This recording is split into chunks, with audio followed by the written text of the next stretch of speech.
Meus irmãos, a paz do Senhor, nós estamos aqui com mais um vídeo do canal Edificando Vidas, trazendo mais uma lição da Escola Bíblica Dominical, a lição de número 10.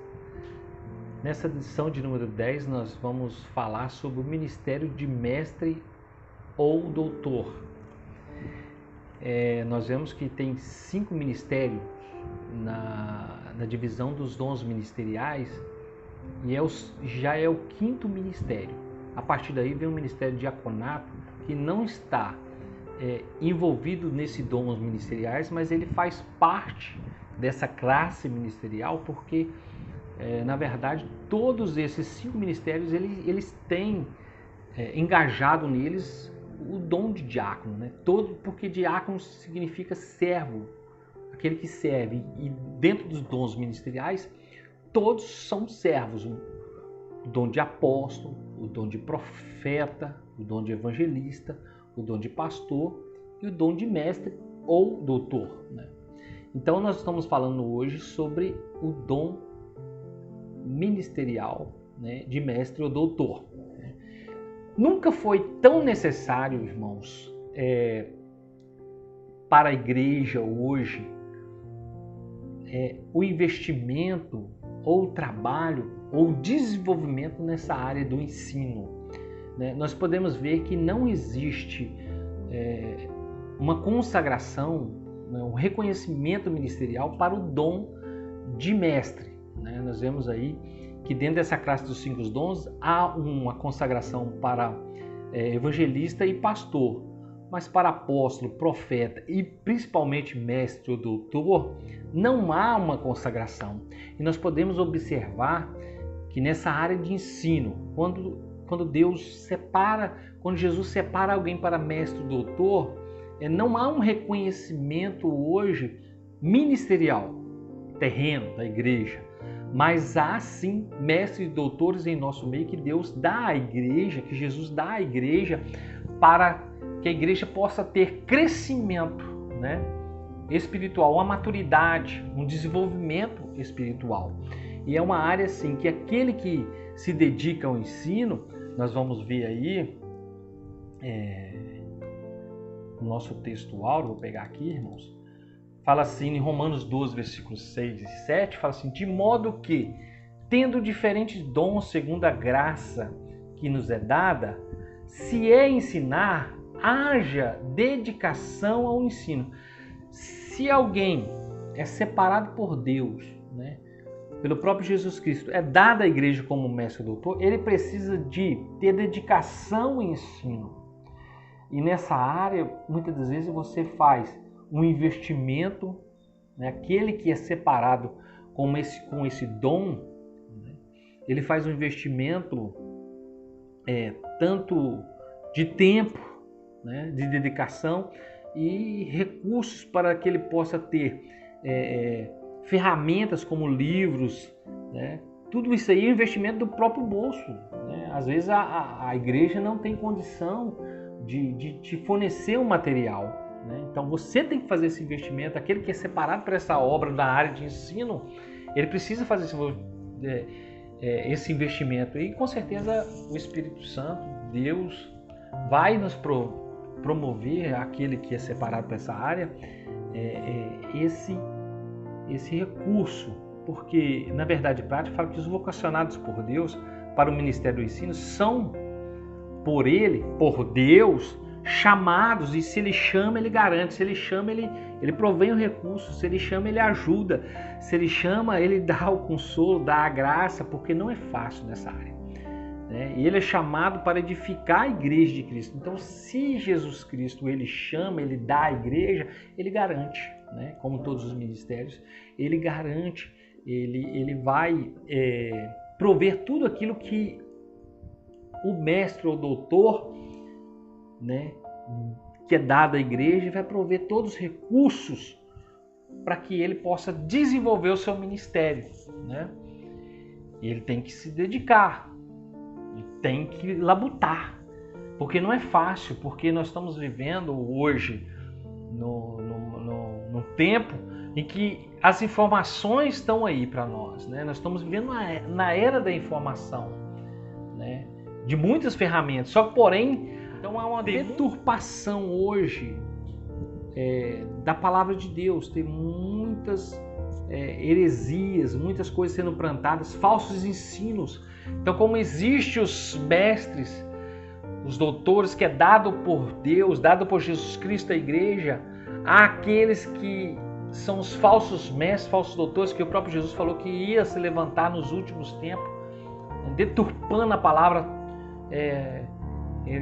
mudando a verdade, plantando heresias para que o povo seja destruído por causa de falta de conhecer. Em Oséias 4:6 está lá, o meu povo, Deus fala, o meu povo é destruído, foi destruído, porque lhe faltou o conhecimento. E isso estava vindo dos sacerdotes. O sacerdote não estava ministrando ou ensinando a verdade, né? Então nunca foi tão necessário o desenvolvimento, o investimento nessa área, né, do ensino para a igreja quanto os dias de hoje, né? Então, para que a igreja seja edificada, seja ajustada para o crescimento da igreja do Senhor, e você vai ver que a palavra de Deus fala que nós temos que crescer na graça e no conhecimento, conhecer a palavra, conhecer a Deus, né, para que haja crescimento e edificação, né? Então nós precisamos urgentemente buscar, né, que Deus possa enviar, levantar mestres e doutores da igreja dele, né, para que ela seja edificada nesses últimos dias. E nós vemos que a introdução da nossa lição, ela vem falar que o ministério do ensino da palavra é primordial para a igreja exercer o discernimento no que tange o tempo em que vive. Por exemplo, culturas, teologias, filosofia. É tão importante a função do mestre na igreja que as Escrituras declaram quanto ele deve esforçar-se intelectualmente para exercer essa tão nobre tarefa, né? Uma tarefa tão nobre, mas tem que ter um esforço, tem que ter uma labuta, né? Uma busca para que ele possa desenvolver. Paulo fala lá em Timóteo, 1 Timóteo, capítulo 4 ali, Paulo fala que ele deveria persistir em ler, exortar e ensinar até que eu vá. Paulo fala com Timóteo, né? Porque nós vemos os versículos anteriores, fala que mais o Espírito expressamente diz que nos últimos tempos apostatarão alguns da fé, dando ouvido a espíritos enganadores e doutrinas de demônios. Então, naquela época, estava surgindo aquilo, e Paulo falou assim, Timóteo, persiste em ler, exortar e ensinar. Ele precisava se desenvolver ali, na leitura da palavra, na busca do conhecimento da palavra. E a verdade, a introdução fala que nós temos que exercer essa tão nobre tarefa em esforço, esforçar para que nós possamos exercer isso. É preciso gastar tempo. Nós vemos uma geração que tem preguiça de ler, de leitura, né? E nós precisamos buscar esse conhecimento. É uma ferramenta muito importante a leitura, conhecer, né? Principalmente a palavra de Deus, ler, entender, compreender, o Espírito Santo nos ensinar para que nós possamos transmitir a verdade da palavra, né? Por isso Paulo, ele orienta Timóteo, persiste, busca, né? E ler, exortar e ensinar, né? Então é uma função muito importante para a igreja que deve exercer, né? Esforçar de uma maneira tão importante, tão nobre. Eu acredito que os mestres, os doutores vão receber um galardão, né, por excelência da parte de Deus, porque é muito importante a tarefa, né? É indispensável nos dias de hoje, né? Então exige, né, a verdade, a introdução fala que exige muito de quem desempenha, né? É um sacrifício, né? Tem que gastar um tempo, mas é muito importante. Primeiro item fala sobre Jesus, o mestre por excelência. Jesus em todos os ministérios vem se apresentando, a lição vem apresentando Jesus como exemplo maior para nós, né? Então, Jesus ele transmitia a mensagem na área do ensino, sua metodologia, né?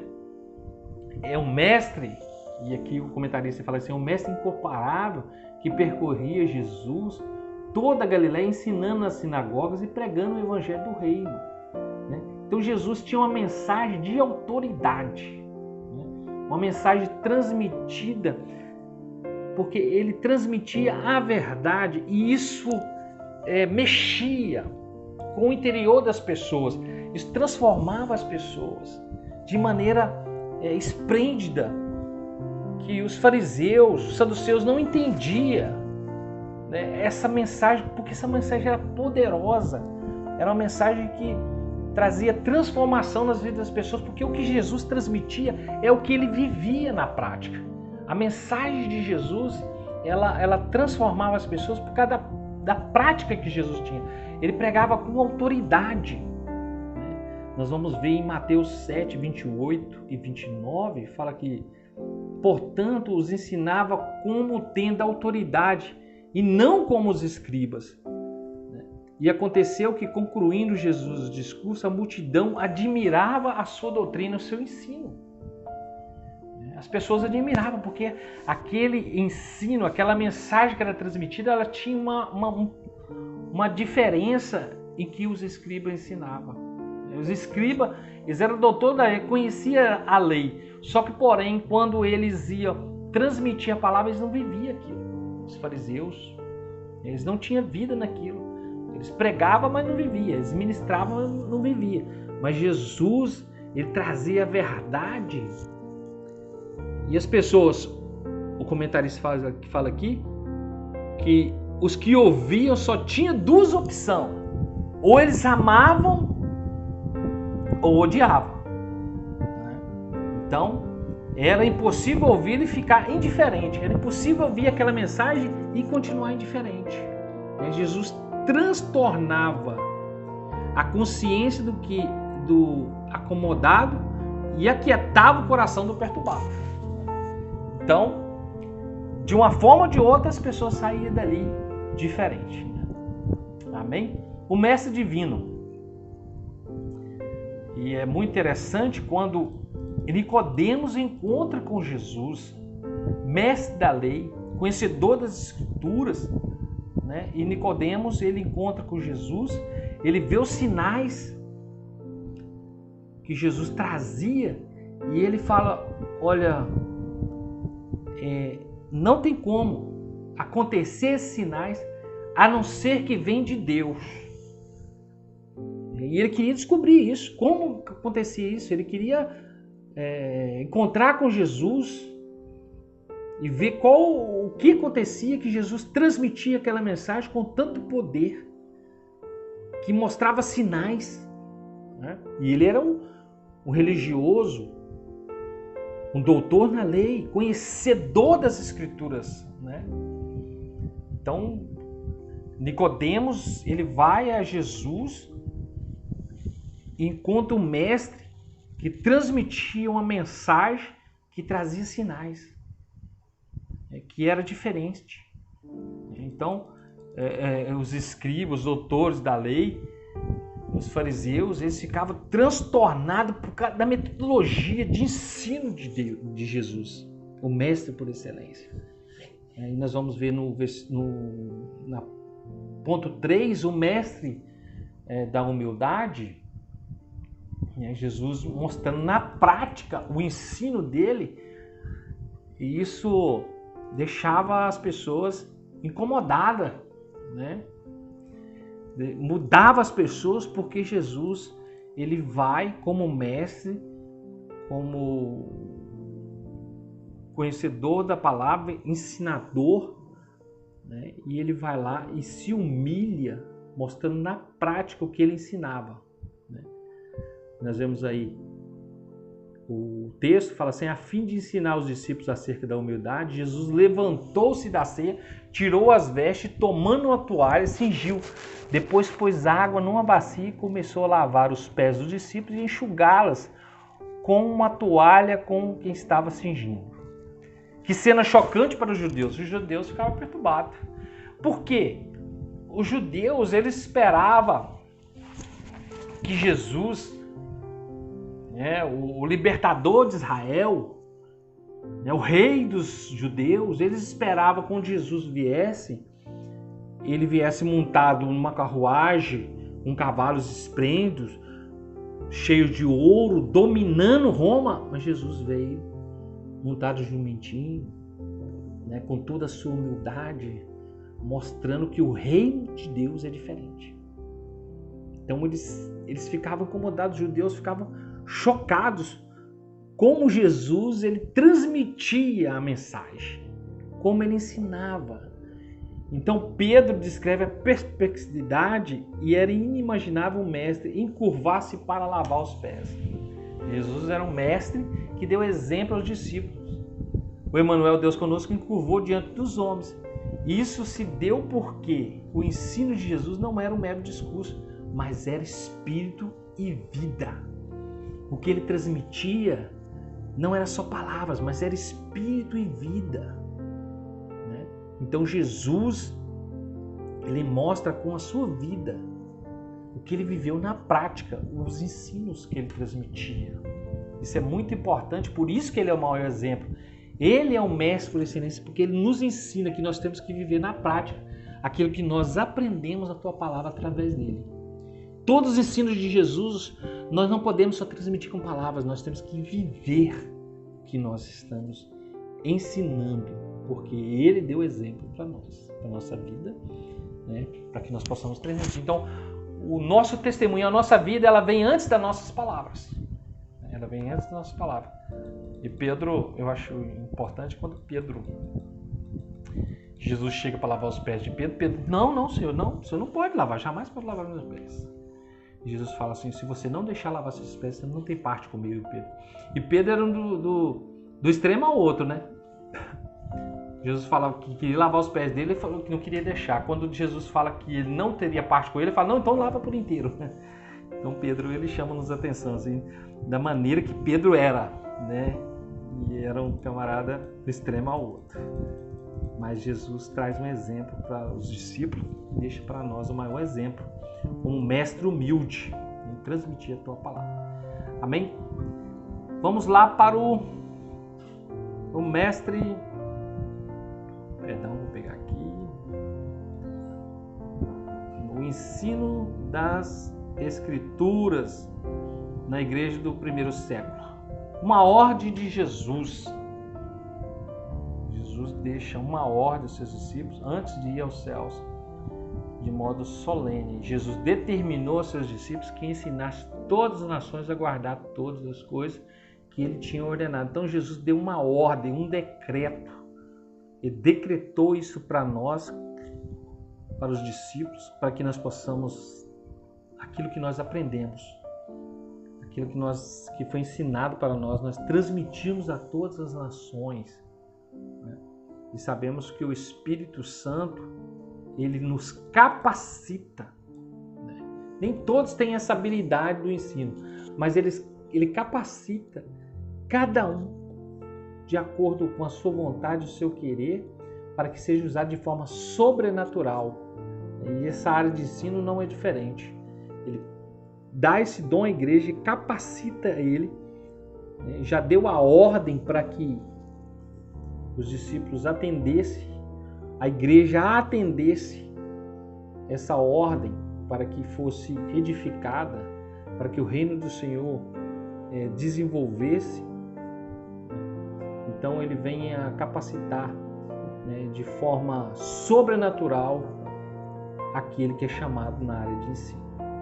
Mas o comentarista colocou até no final que o Espírito Santo ele vai capacitar, o Espírito Santo vai separar, que o Espírito Santo Jesus dá à igreja, mas só que nós não podemos abrir mão de buscar capacidade intelectual. Nós precisamos, temos ferramentas importantes. Estamos na era da informação, né? Nós temos recursos. Então, aquele que está na área de ciência de indicação, ele tem que estudar, ele tem que buscar. Claro que a capacitação do Espírito Santo, algo sobrenatural, mas só que ele não pode só achar que o Espírito Santo ele vai dar aquilo no momento que ele precisa de buscar conhecimento, preparar para que ele possa ensinar. Eu gosto de uma frase interessante que fala assim que o Espírito Santo ele nos faz lembrar daquilo que estudamos. Ele não faz adivinhar. Tem pessoas que pegam, é chamado para pregar e fala assim, eu vou abrir o texto ali e vou ler e o Espírito Santo vai me dar. Não.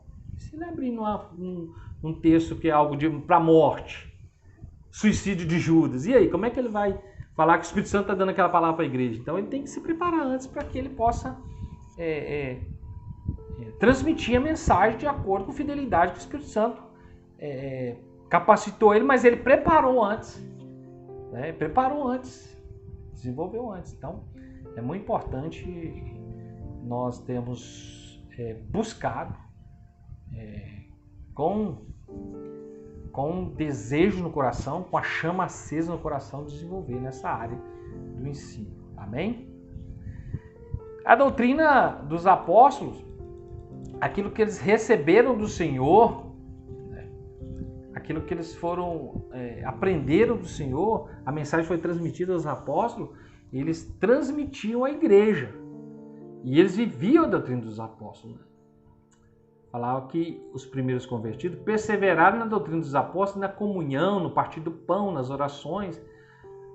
Além disso, acrescenta que em cada alma havia temor e muitas maravilhas e sinais se faziam pelos apóstolos. Então, era algo que eles receberam do Senhor, um ensino que eles receberam do Senhor de forma integral, de forma completa. Eles transmitiam à igreja e a igreja perseverava no ensino, eles perseveravam. Cada dia, cada instante, eles iam crescendo. Eles tinham um crescimento, os crentes novos iam alimentando daquele ensino, daquela palavra, é um alimento que eles recebiam dos apóstolos, que os apóstolos receberam do Senhor, aquele conjunto de ensinos que Cristo ministrou a eles, e de maneira que o comentarista fala que ele, de forma constante e eficaz, eles recebiam a palavra e ia crescendo. Aquela palavra crescendo na graça e no conhecimento. A igreja do primeiro século ia crescendo. E é um bom exemplo para nós. Nós devemos perseverar nessa palavra. Perseverar no ensino que Jesus transmitiu e vem transmitindo para nós através de mestres e doutores. É um ensino persistente. Os primeiros mestres dessa escritura foram integrantes do colégio apostólico, quer dizer, eles teve um contato imediato com Jesus, um contato constante com Jesus e transmitia a palavra. Então ali a igreja começou, aí o comentarista está falando sobre o começo da igreja nas casas, em pequenos grupos lá, a palavra era ministrada publicamente, pelas casas, testificando tanto aos judeus quanto aos gregos, a conversão a Deus e a fé do nosso Senhor Jesus Cristo. Deus havia preparado homens para ensinar e levantar doutores na igreja de Antioquia. O Pai Celestial igualmente deseja levantar mestres em sua igreja, vivendo dias em que este ministério nunca foi tão necessário. Então, o comentarista está abordando aqui, nunca foi tão necessário. Ele abordou a interação com os professores e agora ele ratifica aqui que nunca foi tão necessário nos dias de hoje. É urgente, mestres e doutores, comprometidos com a palavra, para que possa transmitir a verdade, esse evangelho da verdade que Cristo deixou para nós. A importância do dom ministerial de mestre, uma necessidade urgente à igreja. Para o ministério de ensino ser eficaz na igreja local, é preciso haver pessoas vocacionadas. Então, meu irmão, não adianta, eu quero. Precisa ter vocação. Nem todos têm essa habilidade, nem todos podem se levantar para ensinar. Precisa de um preparo, precisa de A vontade precisa de um chamado. A primeira coisa de Jesus tem que chamar a igreja. Isso é Ele que escolhe, não é eu que quero. Talvez Deus quer usar pessoas em outra área, que o camarada quer levantar para ensinar e ele não tem essa habilidade, nem todos têm essa habilidade, né? Mas Deus vai usar em áreas específicas em que ele acha, o Espírito Santo acha que deve usar, né? Não são todos que reúnem informações exegéticas, históricas e literárias aplicando como necessário. Deus concedeu à igreja mestres e é preciso que ele invista neles também. Muitas vezes, por absoluta falta de preparo dos obreiros, predomina a superficialidade bíblica e infantilidade espiritual e o aumento de grana promovido pelas astúcias dos falsos mestres. Irmãos, é muito importante isso aqui, porque às vezes nós nos prendemos também que às vezes as pessoas, até com pouco conhecimento, trazem heresias, mas desde o pequeno até o alto escalão nós vemos heresias. Pessoas que às vezes são levadas a trazer heresias para a igreja porque não tem fiabilidade com a palavra, não é fiel à palavra de Deus. E aí quer desenvolver um ensino fora daquilo que Jesus nos ensina. Então nós estamos vendo uma área muito perigosa de heresias nesse tempo, por isso que o comentarista ele vem, é urgente, é necessário a igreja, porque falsos mestres e doutores têm levantados com falsos ensinos nos dias de hoje, né? E ele fala aqui no final, esse dom do Senhor é para a igreja amadurecer em todas as dimensões da vida cristã. Então, para o amadurecimento da igreja, do cristão, e ao mesmo tempo em que desmascara os falsos ensinos.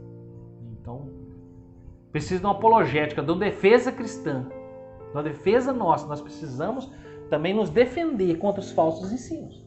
Não podemos deixar entrar no meio da igreja falsos ensinos errôneos que venham destruir nosso conhecimento de Deus.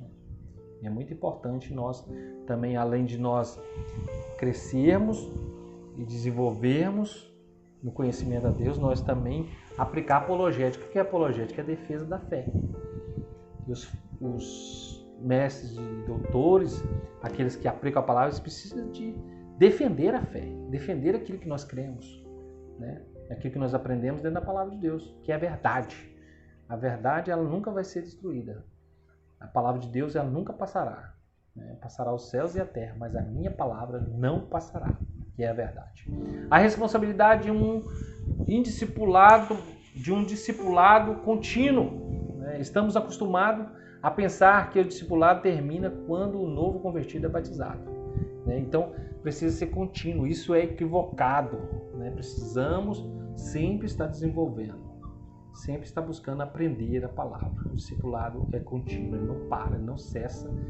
Por isso é importante nós sempre estar buscando conhecimento. Até o mestre, o doutor, ele precisa aprender. O nosso conhecimento, ele nunca é escasso, ele nunca tem um fim. Nós vamos sempre aprendendo até a volta de Jesus. Conhecer a Deus, né? Nós temos que procurar conhecer o Senhor. Então, de maneira contínua, precisamos aprender. Tem muitos mestres hoje que não querem sentar para ouvir alguém ministrar. Tem muitos mestres que vê quem vai ministrar ou quem vai ensinar, fala assim, esse camarada tem menos conhecimento que eu, então eu não quero sentar para aprender. Talvez Deus tinha algo importante ali para ensinar para ele, mas ele é tão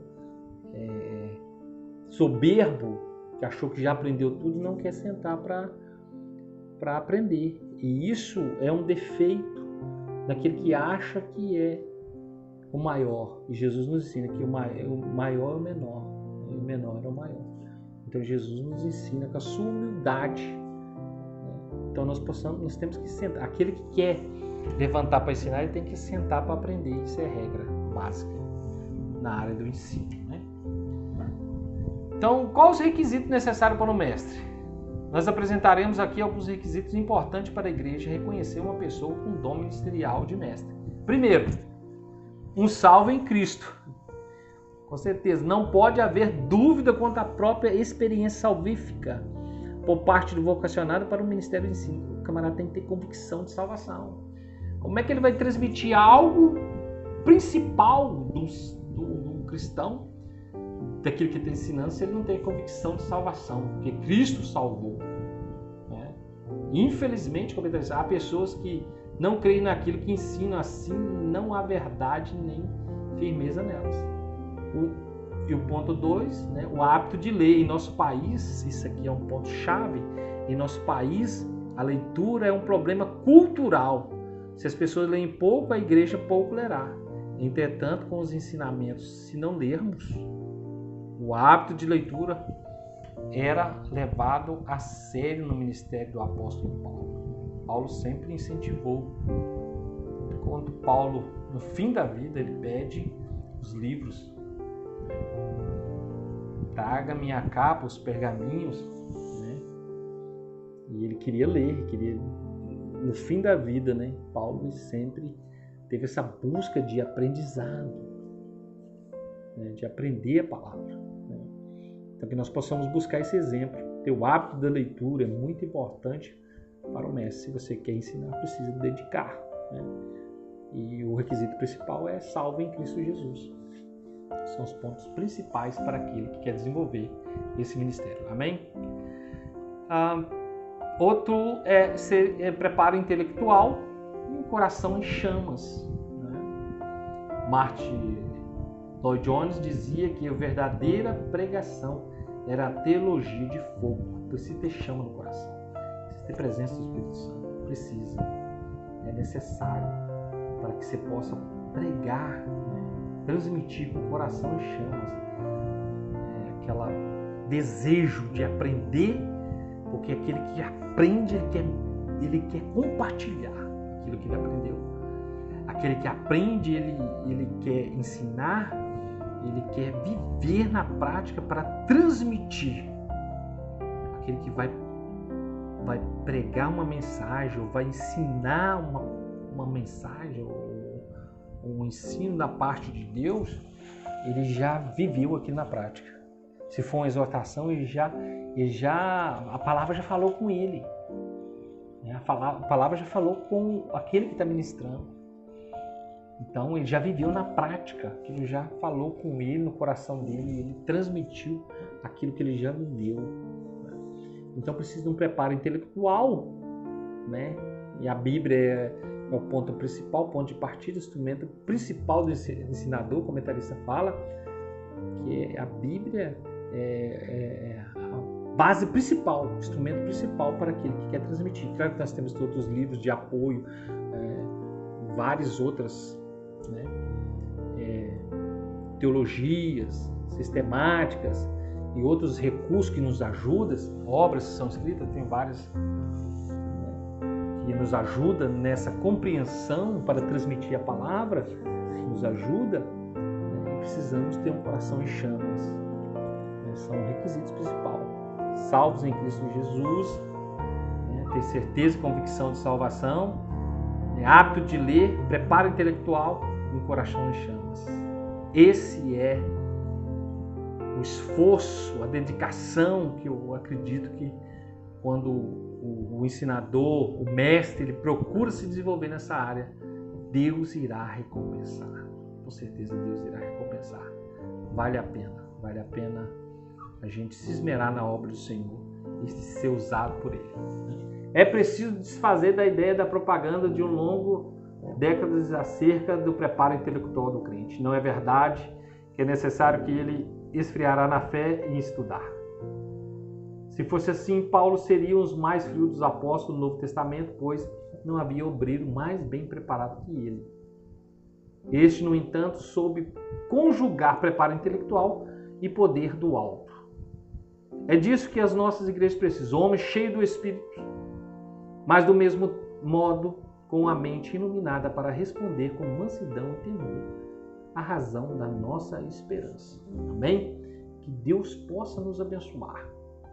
Abrir o nosso entendimento, o nosso conhecimento na palavra dele, que é a bússola que nos guia, que nos encaminha, que nos ajuda. Né? Nós precisamos urgentemente de homens levantado por Jesus, que é dado à igreja como um presente para que possa ministrar a palavra da verdade, para que nós possamos crescer cada dia mais no conhecer a Deus. Dê o seu like, né? Compartilhe o canal, é a palavra de Deus, né? Pode edificar a vida, transformar a vida, então compartilhe aí. Nós vamos ter novidades nos próximos dias e nós esperamos que os irmãos nos ajudem. Tenha paciência conosco, foi um vídeo longo, mas tão necessário.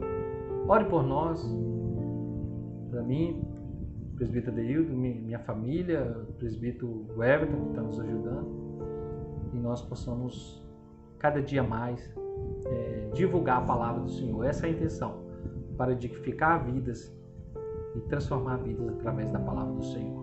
E nada mais importante do que a palavra dele, para nos trazer luz e conhecimento, para nós caminharmos em tempos que estamos vivendo. Deus abençoe, fique com Deus.